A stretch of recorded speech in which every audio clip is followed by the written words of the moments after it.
బీజేపీతో జతకట్టిన రోజే కూటమి పతనం మొదలైంది. మళ్లీ అధికారం తమదేనన్న దక్షిణ వైసీపీ అభ్యర్థి వాసుపల్లి.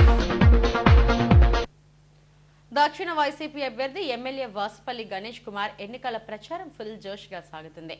ఎక్కడికి వెళ్లినా జనం నీరాసనాలు పలుకుతున్నారు. పండుగ వాతావరణంలో ఆయన ప్రచార పర్వం సాగుతుంది. దక్షిణ నియోజకవర్గంలో వైసీపీ అభ్యర్థి వాసుపల్లి గణేష్ కుమార్ ఎన్నికల ప్రచారంలో దూసుకుపోతున్నారు. రంజాన్ పర్వదినం సందర్భంగా కోటవీధిలో మసీదులో ముస్లిం సోదరులతో కలిసి ప్రత్యేక ప్రార్థనలు చేశారు. అనంతరం 33వ వార్డు అల్లిపురం నుంచి పలు ప్రాంతాలలో ప్రచారం నిర్వహించారు. వెంకటేశ్వరం మెట్ట, ఇరుకుల వీధి, బంగారమ్మ మెట్ట, Assam gardens, Allipuram main road వరకు గడప గడపకు వెళ్లి తనను ఆశీర్వదించాలని ఓటర్లను కోరారు. విశాఖ ఎంపీగా ఝాన్సీ, ఎమ్మెల్యేగా తనను గెలిపించాలని అభ్యర్థించారు. తెలుగువారి ఆత్మగౌరవాన్ని తాకట్టు పెట్టి బీజేపీతో జతకట్టిన రోజే కూటమి పతనం తెలిసిపోయిందని వాసుపల్లి అన్నారు. వైసీపీకి కసితో పనిచేసే నాయకత్వం ఉందని, అందుకే ప్రజలు ఆదరిస్తున్నారని తెలిపారు. సెంట్రల్ ఇంటెలిజెన్స్ సర్వేలో 128 సీట్లు వైసీపీకి వస్తాయని తెలిపారని, మరో 30 రోజుల్లో మరిన్ని సీట్లు సాధిస్తామని అన్నారు. అల్లా అనుగ్రహంతో జగన్ నాయకత్వంలో విశాఖ పార్లమెంట్ పరిధిలోని 7 సీట్లను కైవసం చేసుకుంటామని చెప్పారు. ఈరోజు రంజాన్ పర్వదినం ముస్లిం సోదరులందరికీ సోదరిమణులందరికీ కూడా ఈ రంజాన్ బాగా జరుపుకొని నెల రోజులు అత్యంత శ్రద్ధతో భక్తితో దీక్ష చేశారు. ముస్లిం కమ్యూనిటీలో నేను ఎక్కువ big follower of the Muslim community, admirer of the Muslim community. ఎందుకంటే ఒక 100 రూపాయలు సంపాదిస్తే దాంట్లో 10 రూపాయలు పేదవాడు ఖర్చు పెడతారు. ఈ రంజాన్ మాసంలో ధనికులు పేదవాళ్ళు తేడా లేకుండా ఒకే ఖర్చు మీద కూర్చొని ఆ యొక్క రంజాన్ తోఫా తీసుకొని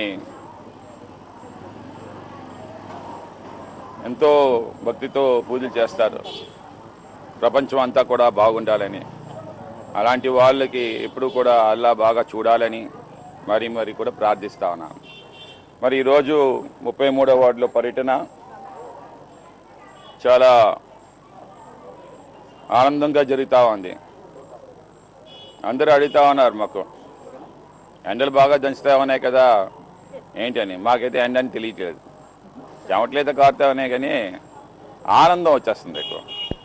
ఆనందంలో కష్టం తెలియదు అంటారు. ఈ వార్డులో మంచి నాయకత్వం, వెరీ స్ట్రాంగ్ నాయకత్వం, హేమీలు ఉన్నారు. వీళ్ళందరినీ ఒక తాటి మీద తీసుకుని వస్తే 4000 మెజార్టీ వస్తుంది. అందుకే వీళ్ళందరినీ ఒక దగ్గరికి తీసుకొచ్చా.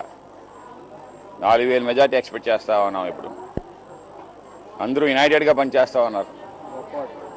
ఎస్, సో జగన్మోహన్ రెడ్డి గారికి ఇంకొక 20 సంవత్సరాలు ముఖ్యమంత్రి చేయాలన్న కసితో పనిచేస్తూ ఉన్నాం. ఇంకొక 20 సంవత్సరాలు అతనే ముఖ్యమంత్రి ఉండాలని, 175 నియోజకవర్గాలు 175 నియోజకవర్గాలు గెలవాలన్న కసితో పనిచేస్తున్నాం. 25 ఎంపీ సీట్లు గెలవాలని కసితో పనిచేస్తూ ఉన్నాం.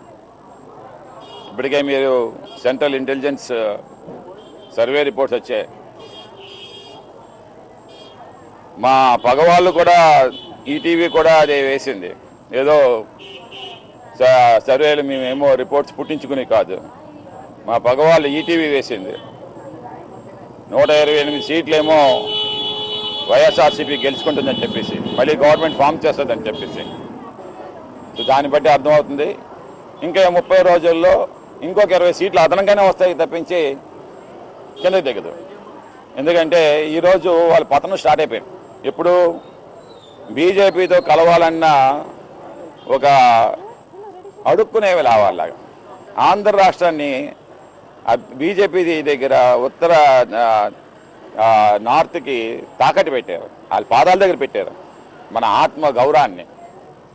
ఏదైతే తెలుగుదేశం గవర్నమెంట్ ఫామ్ చేశారో, తెలుగుదేశం పార్టీ స్టార్ట్ చేశారో స్వర్గీయ ఎన్టీ రామారావు గారు, తెలుగు ప్రజల ఆత్మ గౌరవం కోసం అని చెప్పి పార్టీని స్థాపించారు. ఆ ఆత్మ గౌరవాన్ని చంద్రబాబు నాయుడు తాకట్టు పెట్టాడు. అందుకే వారి పతనం స్టార్ట్ అయింది. ఈ ఎన్నికల ప్రచారంలో వైసీపీ ఎన్నికల పరిశీలకులు ద్రోణంరాజు శ్రీవాత్సవ, పచ్చిరపల్లి రాము, రమేష్ తదితరులు పాల్గొన్నారు.